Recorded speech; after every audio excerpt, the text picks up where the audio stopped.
حضرتك ممكن تكون مدير وفي ميتنج وقاعد في اجتماعات والناس بتاعة الfinance بتتكلم بlanguage مختلفة شوية، فأنت عايز تعرف الناس دي بتفكر إزاي وبتتكلم إزاي. الobjective بتاعنا من الcourse إن إحنا نوضّح اللغة المالية بتاعة الناس الماليين بيتكلموا إزاي، ده الهدف الرئيسي بتاعنا. فإذًا حضرتك ممكن تكون مدير إذا كنت sales أو إذا كان operation أو إذا كانت marketing، أي مدير ما supply chain HR،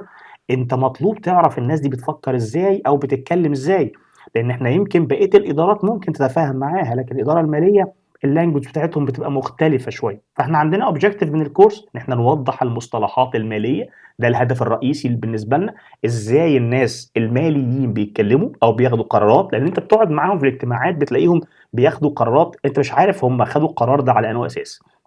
لأ، تعالَ نقول لك بقى الناس دي بتفكّر إزاي، الإدارة المالية بتتكوّن أصلًا من إيه، وبتشتغل إزاي. خطوة رقم 2 والobjective المهم بالنسبة لنا إن أنت تعرف هم بيفكّروا إزاي، مش مهم الlanguage بس، لأ، كمان بيفكّروا إزاي. هل أنت لمّا تعرض على الCFO أو الfinancial manager project وتلاقي الموضوع هو رافضه تمامًا في الmeeting، أنت ما تعرفش ليه، فأنت عايز تعرف هو مع إن أنت ظاهريًا شايف إن الموضوع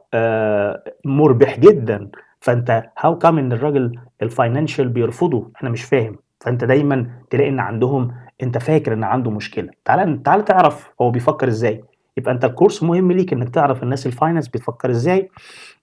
بيتكلّموا إزاي، المصطلحات المالية بتبقى معانيها إيه والindicator بتاعتها إيه.